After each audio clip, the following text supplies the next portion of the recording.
Margaret, Look, and colleagues, I want to first of all engage all she's one weeks ago Shannon O'Brien O'Donnell offline in our office for putting this motion together. Tourism as a vibrant, dynamic sector plays a vital role in Ireland's economy, as has been stated. It's the lifeblood of many rural communities, providing employment, economic activity, and other industries may be absent. I also want to thank Adrian Cummins and his team for giving us a very up-to-date, as of yesterday, briefing of the perilous situation that many of the restaurants are facing and food outlets.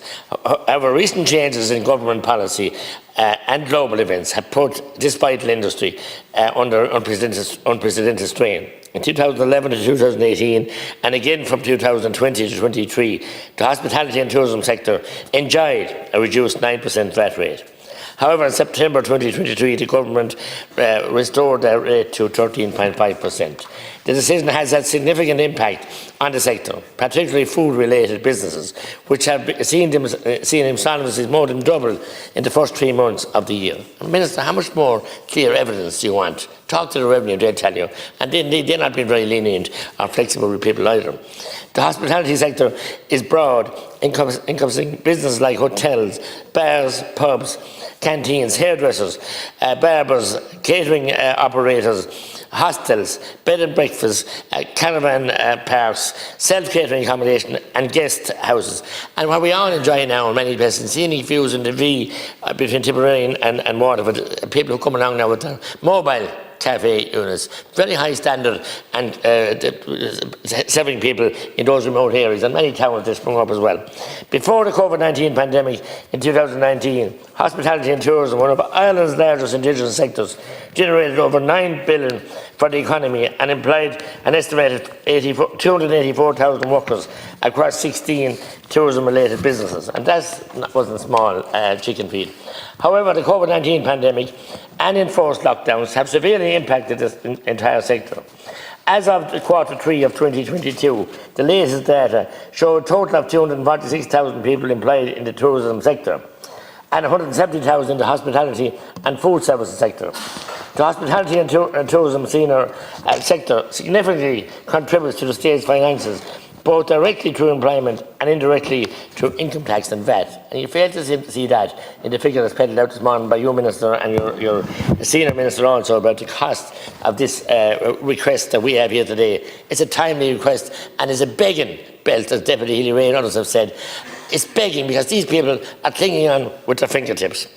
Excluding Denmark, Ireland's VAT rate of 13.5% for the tourism and hospitality sector is the highest in Europe. How come that, Minister?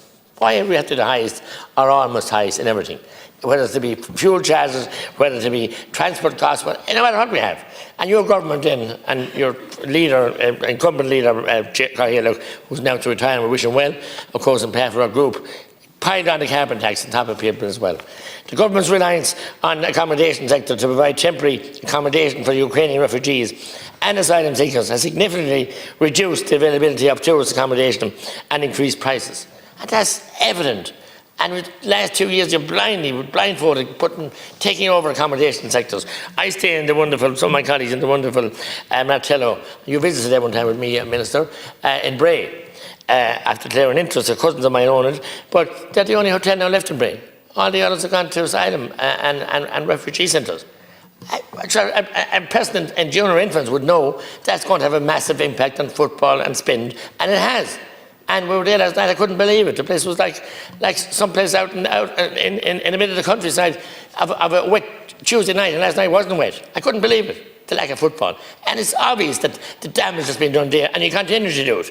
At this point in time, we're taking over a hotel in Clonmel for an asylum centre. Helms Hotel, a famous hotel for Charles Coney, set up his transport network. They're back 100 years ago. And we can't learn from the past and our mistakes. We're actually going down cul-de-sacs. As I said, the accommodation shortage, particularly outside Dublin, directly affects other tourism-related activity providers and resulted in an expected 1 billion loss in revenue last year. 1 billion.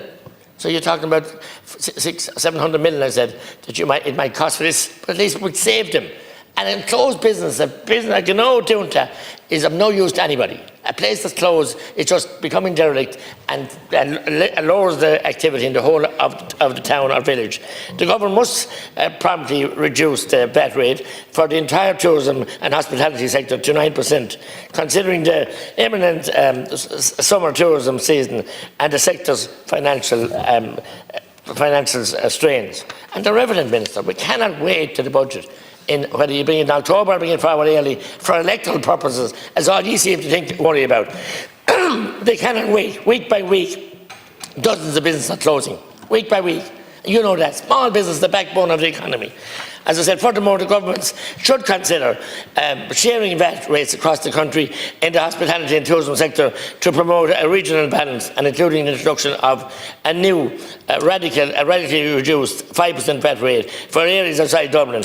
This would increase, create a distinction between the VAT applied in rural areas and the capital, ensuring that rural areas are subject to a VAT rate no greater than 5%. I've heard the excuse you can't do it. I've heard some of our parties here, and the left mainly, who supporting the motion but tearing it asunder regarding looking for this. How come 7 EU countries can do it and we can't do it? What the hell is wrong with the Irish government? We're told all the time we can't do it, Europe won't allow us. 7 of our European countries have the dual rates and different rates, so why can't we have it? You're not cutting the people anymore, because people know, well, you can change it if you want to change it, Minister, as the 7 countries have. And as I said, you know, businesses then, and the data we got yesterday was excellent data, very stark data actually, from the Restaurants Association of Ireland and Adrian Cummins. And it's an increased cost case study in 2024, very up to date. And these people employed 22 staff with a turnover of 1 million. Turnover 1 million. So here you are. This is what you're doing to the Minister. You've done to them. The 13.5% VAT rate added a 37,000 increase. 37,000 of an increase to that business of 1 million employing 22 staff. Wage inflation of 36,000 to those staff, again 22 staff and 1 million turnover. So prior cost increases of 13,500, thankfully to you mostly, for the increases in VAT and excise duties and putting on the rebates you took off again. Auto-enrolments, another nice fancy thing that you and the NGOs brought you and penalised, and most of us in this group here are self-employed, and we declare that, and we've good relations with our workers. Auto-enrolment is going to add 5,000 to each of those 1 million businesses employing 22 people. You see where I'm going? I hope you do, Minister, with this. Overheads, 3,500, thanks to you, with costs, all the raising costs again. And sick pay, 2,000 added on again. So these are all lovely and dandy, and they're rolled out for fanfare by the government, but they have a massive impact on the self-employed people who are the workers, movers and shakers, and drive this country and drive this country's economy and give employment from Carrick and Shore right up to Kilsheal and to Clonmel and on to Cahir and out in Clarehan, the wonderful pub in Clarehan, final furlong, and indeed right up to Castle, a famed Rockford Castle, up into West Tipperary, the famed Dinnerbarlow, and across Tipperary, and all those small businesses begging for help. This is a stark reality of what your government have done to these people. The respect you showed them. You'll go around, and the Minister did offer Neil Richmond, in fairness, to go to every community to meet people this morning.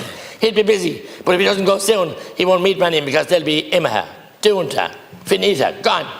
And the work and that people, self-employed person who has a dream, they might be employed in a job, a dream to set up a business, to look after himself and his family, or herself and her family, and look after the neighbourhood, employ people, and expand and employ more people, and give jobs. And the vast majority of them don't have threats like the workers have in Aer Lingus today about big strikes. They work together collaboratively and indeed helping each other. But these stark figures are saying that you have little respect, and I'm missing revenue as well. They're not giving much latitude to many of the businesses that are struggling at the moment. You have some of the schemes that I heard the Senator this morning on my radio of the government, Senator, looking for this, clamouring for this, show trialling, because he knows it won't be done in the budget.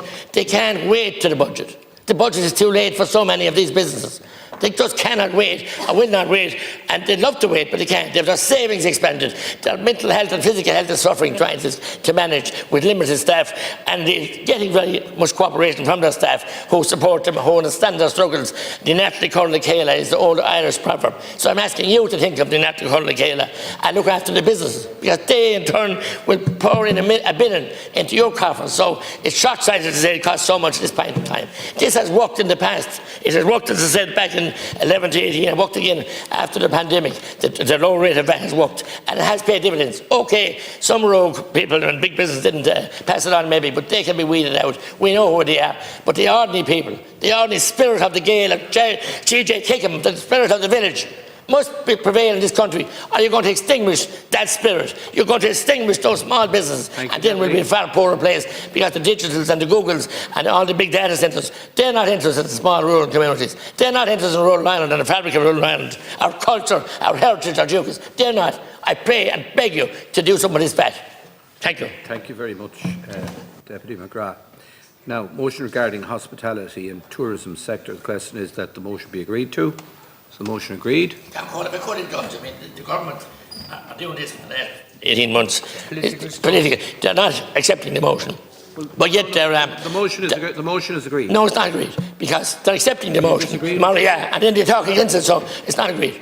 We'll have to force a vote. It's just a slip-job way of getting the back pension up. Sorry, choice is either to agree the motion or not to agree the motion. Well, we'd love to agree the motion, but it's a slip-job effort by the government to allow their own back pensions, go around to all the hotels and oh, we support you, we support you. No, I'm sorry now, but we can't go into that. No, but that's the reason we're not supporting it. We're not... okay, na chakti tar have na tarish gonna over this ta. Well, the chakti tar over this Neil. Well, we're not accepting it because we have to call Neil because we're not accepting it. We're voting against our own motion, which is ridiculous. But it's exposing the government. The chakti tar gonna unruin over this Neil. Nobody's saying Neil. So the motion is carried. More baloney by the government. Motion is carried. Trickery. Right. Sorry, no, you're right.